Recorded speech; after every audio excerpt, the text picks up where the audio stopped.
Hello again, I am Blunty, and that is my Canon 60D, a very fine camera with outstanding performance and impressive image quality. And today, I'm going to deliberately cripple its ability to suck in crispy, clear, tack, sharp images by cramming one of these on it. This is a body cap, usually used to protect the vulnerable innards of the camera when no lens is actually attached, but this one has a hole punched into its face with lasers, all so that I can turn my not inexpensive DSLR into a pinhole camera. Now, for those of you who don't know much about the history of photography, pause this video and Google pinhole camera, and you'll get some insight. For those of you who've taken a class in photography, chances are one of the very first things you did was learn about pinhole photography. You probably even built one of your own, because it's a fantastic way to start learning about how light works in cameras and some of the most core concepts of photography. So why would someone as smart and as bearded as me want to purposefully retard a fancy modern digital camera and tear it ass backwards about 100 years in reverse by turning it into a pinhole camera? Well, for one, like I said, it's a great way to really learn about the central concepts of the mechanics of light and photography. And the better you understand those, the more power you have at your greasy fingertips to capture the images you see in your mind, instead of just pointing, clicking, and hoping that the auto settings do what you think they might. Or alternatively, just to make sure you get it as close to right as possible in camera, so you save yourself some time later when you go to edit them in software. Shooting with a pinhole lens forces you to go full manual. You're going to have to independently control everything about your settings to get the shot.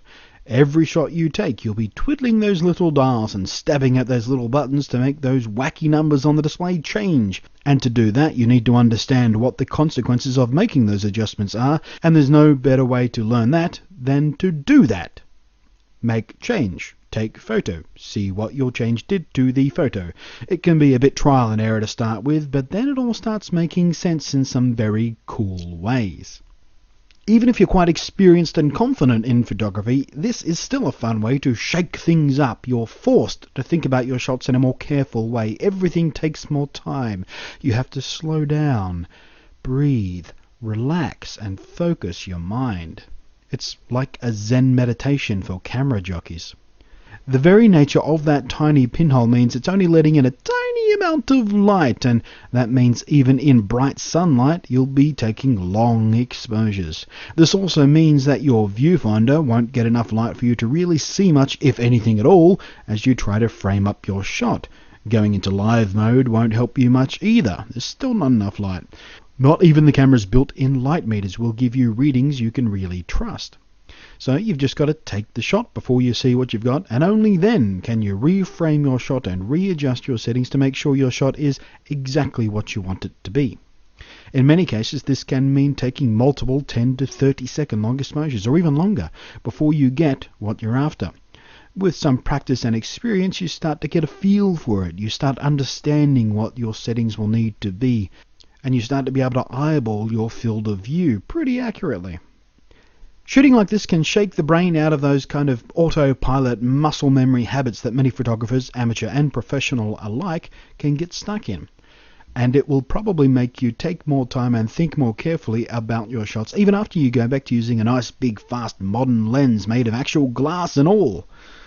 It makes photography feel new and old at the same time, nostalgic and experimental, and it will give your images that unmistakable look of pinhole photography. Everything looks kind of soft and dreamy. All motion is drawn out across the image. You've got practically infinite focus and depth of field to play in, so whether you're shooting macro of a plant or shooting a city skyline, you're playing by the same rules. Don't be mistaken, this is no mere hipster's plaything. This is not taking a one-handed snapshot with your iPhone and throwing a pre-built filter on it from a $2 app. This is photography. Almost every professional photographer you will ever meet will have started their education with pinhole photography. Now, this particular pinhole lens body cap thingy was purchased from photojojo.com.